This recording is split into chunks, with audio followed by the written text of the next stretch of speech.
Hi friends, welcome back to our channel smart to మా talks. ఈ video వచ్చేసి పెయిన్లో ఉన్న వాళ్ళకి, రిజెక్ట్ అయిన వాళ్ళకి, అలాగే నంబర్ బ్లాక్లో పెట్టేశారని చెప్పేసి బాధపడతా ఉంటారే అలాంటి వాళ్ళకి, అన్నిటికీ మించి ఒకరిని ఇష్టపడే వాళ్ళకి ఈ వీడియో అనేది చాలా యూజ్ అవుతుందన్నమాట.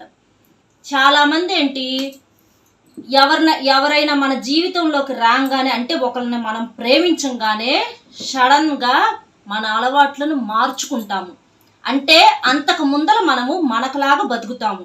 కానీ ఒక పర్సన్ను ప్రేమించిన తర్వాత ఆ పర్సన్ మన లైఫ్లోకి వచ్చిన తర్వాత, అది అబ్బాయి అయినా సరే అమ్మాయి అయినా సరే, ఒకళ్ళలో వచ్చేటప్పటికి విపరీతమైనటువంటి చేంజ్ అనమాట.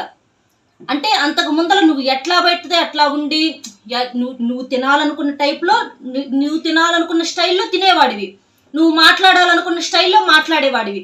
నీకంటూ ఎవరన్నా ఏమన్నా కూడా ఒక మాట పడకుండా సీరియస్గా అమ్మో ఫలానోళ్ళతో మాట్లాడాలంటే అసలు వాళ్ళు ఊరుకోరు అని చెప్పి నీతో మాట్లాడాలంటే ఎదుటోళ్ళు భయపడేవాళ్ళు అంతకు ముందర.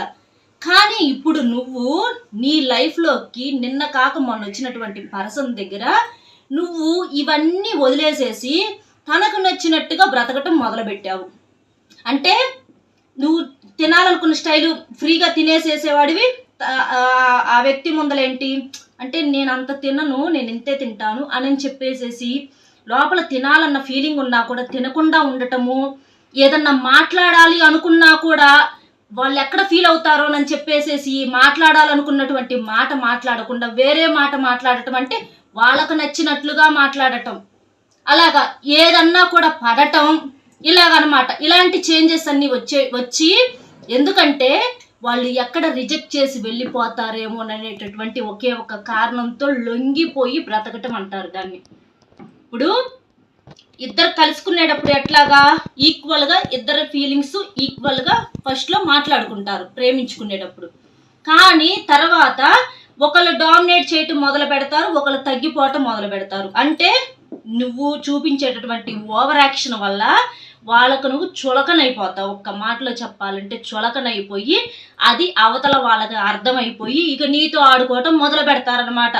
నువ్వు లేక నేను లేను, అంటే నువ్వు లేకుండా నేను బ్రతకలేను, ఇట్లాంటి మాటలన్నీ కొన్ని హ్యాపీ మూమెంట్స్లో చెప్పుంటారు కదా. అవేంటి అవతల వాళ్ళు వీక్ పాయింట్స్గా పట్టుకొని ఇక వాళ్ళు ఆడుకోవటం మొదలు పెడతారు. అంటే నీ జుట్టు వాళ్ళ చేతికి అందించావు నువ్వు తెలియకుండానే తీసుకెళ్ళి. అందుకే అంటారు ఏదైనా ఒక లిమిట్ ఉండాలి, లిమిట్ దాటితే అది ప్రేమైన అమృతమైన విషంతో సమానమే. విషం ఎలాగా ఉంటుందో అమృతం కూడా విషంలాగా ఉంటుంది. కాబట్టి దేనికైనా ఒక కంట్రోల్, ఒక హద్దు అనేది ఉండాలి. అలా కాకుండా నువ్వు నీలాగా ఉండి అలా సరే అలాగ ఉంటావు, ఎదుటి వాళ్ళకి నచ్చినట్లుగానే ఉంటావు. అలా ఎంతకాలం ఉంటావు? అలా ఎంతకాలం? ఏదన్నా మాట్లాడాలంటే భయం. నువ్వు తప్పు చేయపోయినా కూడా నువ్వు తప్పు చేసావు అని అంటే నువ్వు ఎక్కడ మళ్ళీ మాట్లాడరేవునని భయం. నిజమే, నేను తప్పు చేశాను అని చెప్పి ఇట్లా ప్రతి దానికి నీ మీద లేనిపోని నిందలు వేసుకొని పొద్దు గూకులు వాళ్ళ కాళ్ళు పట్టుకుంటేనే నీ లైఫ్ అక్కడ. ఇక నీకు విలువ అనేది ఎక్కడి నుంచి వచ్చిద్ది? అలా చేసినప్పుడు వాళ్ళకు వాల్యూ ఇచ్చినట్లేగా నీ వాల్యూ నువ్వు డౌన్ చేసుకున్నట్లే కదా. అలాంటప్పుడు వాళ్ళ నంబర్ బ్లాకే చేస్తారు, నిన్ను రిజెక్టే చేస్తారు, నిన్ను ఏడిపిస్తారు, నీతో ఆడుకుంటారు. తప్పే ఉందో దాంట్లో? నువ్వే కదా వాళ్ళని నెత్తికెక్కించుకుంది. మనం మనకులాగా బ్రతికినప్పుడు కదా. ఇది వరకు నిన్ను చూస్తే ఒకళ్ళు భయపడ్డారు, కానీ ఇవాళ నువ్వు ఒకళ్ళకు లొంగిపోయావు. ఇవాళ నువ్వు భయపడుతున్నావు. నీ లైఫ్ నీ చేతిలో లేదు, నీ నిర్ణయాలు నీ చేతిలో లేవు. నువ్వు ఏది కావాలన్నా కూడా అవతల మనిషి దగ్గర నిర్ణయం తీసుకొని చెయ్యాలి. నువ్వు తినాలన్నా, తాగాలన్నా, సరదాగా ఎక్కడికన్నా ఫ్రెండ్స్తో వెళ్ళాలన్నా, కనీసం నీ రిలేటివ్స్ దగ్గరకు వెళ్ళాలనన్నా, కనీసం నీకు ఫోన్ వస్తే వెంటనే లిఫ్ట్ చెయ్యాలి.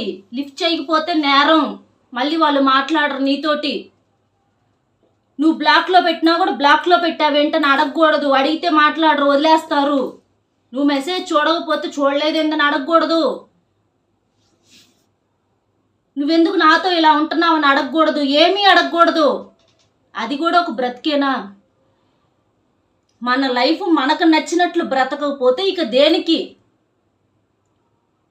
ఎప్పుడైనా సరే ప్రేమ అనేది ప్రేమతో సాధించుకోవాలి, కానీ ఇట్లాగ లొంగి దండాలు పెట్టి ఎన్నాళ్ళు మనం ఏది తెచ్చుకోలేము.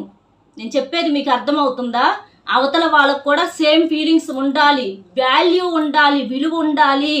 విలువ లేని చాట నిమిషం కూడా ఉండకూడదు అంటారు పెద్దోళ్ళు. అది ఏ రిలేషన్లోనైనా సరే. నువ్వు కరెక్ట్గా ఉండి కూడా వాళ్ళు నిన్ను యూజ్ నువ్వు కరెక్ట్గా ఉంటున్నా కూడా నిన్ను చులకనగా మాట్లాడుతుంటే నీ లైఫ్లో ఉండే అదృష్టం వాళ్ళకు లేదనుకోవాలి. ఇంకా నువ్వు ఎక్కడా దొరకకూడదు, నువ్వు కరెక్ట్గా ఉండాలి. నువ్వు కరెక్ట్గా ఉంటున్నా సరే నిన్ను అంటుంటే నీ లైఫ్లో ఉండే అదృష్టం వాళ్ళకు లేదు. అలాంటి వాళ్ళను పోతే మళ్ళీ అనుకుని వదిలేయటమే. మనం చేసేవన్నీ మనం కరెక్ట్గా చెయ్యాలి. అంతేకాని ఒక క్యారెక్టర్ని, ఒక వ్యక్తిత్వాన్ని చంపేసుకొని ప్రతీది తీసుకెళ్ళి ఇక నువ్వే లోకం, నువ్వే ప్రపంచం అని అంటే అది అలాంటి మనిషికి వాల్యూ అనేది ఉండదు. నీతో ఇలాగే ఆడుకుంటారు. నీ ఫోన్లు తీరు, నిన్ను బ్లాక్లోనే పెట్టేస్తారు. నువ్వు ఒక మాట అటు ఇటుగా మాట్లాడితే నీ పని అయిపోయినట్లే. ఇక నీ మొహం కూడా చూడరు. నువ్వు ఎక్కడికన్నా వెళ్ళినా తప్పే, ఎవరితోనన్నా మాట్లాడినా తప్పే, మాట్లాడకపోయినా తప్పే, ఏం చేసినా తప్పే, ఏం చేయకపోయినా తప్పే. నిన్ను ప్రేమిస్తున్నానని చెప్పినా కూడా తప్పే. అది కూడా షోనే, అది కూడా నాటకమే, అది కూడా హై డ్రామా. నువ్వు ఏడ్చినా కూడా తప్పే, ఏడవకపోయినా తప్పే, నవ్వినా తప్పే. నవ్వే ఆడదాన్ని నమ్మకూడదంటారు, ఏడిస్తే తప్పు, ఏడ్చే మగాడిని నమ్మకూడదంటారు. రకరకాలన్నమాట. కాబట్టి ఎప్పుడైనా సరే ఫస్ట్ మనం మనకులాగా బ్రతకటం నేర్చుకోవాలి. ఎవరికైనా అదే చూపించాలి, మనమే చూపించాలి, మన క్యారెక్టర్ని మనం చూపించాలి. అందుకు ఇష్టమైన వాళ్ళే మన లైఫ్లో ఉంటారు, ఇష్టం లేని వాళ్ళు వెళ్ళిపోతారు. అలా ఉన్నోళ్ళే మనోళ్ళు అనుకోవాలి. నిన్నుగా ప్రేమించే వాళ్ళు నీ లైఫ్లో ఎట్లాగైనా ఉంటారు. టైం పాస్కి వచ్చిన వాళ్ళు వెళ్ళిపోతారు. నువ్వెందుకు నీ డ్రెస్ మార్చుకోవాలి, నీ డ్రెస్ సెన్స్ ఎందుకు మార్చుకోవాలి, నీ హెయిర్ స్టైల్ ఎందుకు మార్చుకోవాలి? అంతకు ముందర వీటిట్లోనే కదా నచ్చి చేసి మాట్లాడింది. ఇప్పుడు ఎందుకు మార్చుకోవాలి సడన్గా? ఇట్లా రకరకాలన్నమాట. కాబట్టి ఎవరికైనా సరే ఒక లిమిట్ అనేది ఉంచాలి. ప్రేమించు, తప్పు లేదు. ప్రేమించు, ప్రేమను చూపించు, ప్రేమను పంచు, బతిమిలాడు, లొంగు. కానీ క్యారెక్టర్ని దిగజార్చుకోమాక. నీకంటూ ఒక వాల్యూను ఉంచుకో. వాల్యూతో నీకంటూ ఒక వాల్యూను ఉంచుకొని ఆ హద్దులో ఉండే చేయాల్సినవన్నీ. నువ్వు చులకనైపోమాక. నీ బ్రతుకంటూ ఒక విలువ ఉంచుకో. ఆ విలువే కనుక పోతే ఇక నీ బ్రతుకు ఇక హీనం. ఇక నేను ఇంతకు మించి చెప్పలేను. అది అర్థం చేసుకోండి. ఏదైనా సరే మీ క్యారెక్టర్ ఒకటి ఉంచుకొని అవతల వాళ్ళు మీతో ఆడుకుంటున్నారా, ఏం చేస్తున్నారని అర్థం చేసుకొని వాళ్ళు కావాలో వద్దో డిసైడ్ చేసుకోండి మీరు. అర్థమైంది కదా? వీడియో నచ్చితే ఒక చిన్న లైక్ ఇచ్చి మరిన్ని మంచి వీడియోస్ కోసం మన ఛానల్ సబ్స్క్రైబ్ చేసుకొని సపోర్ట్ చేయండి. మరొక మంచి టాపిక్తో మళ్ళీ కలుద్దాం. Bye friends.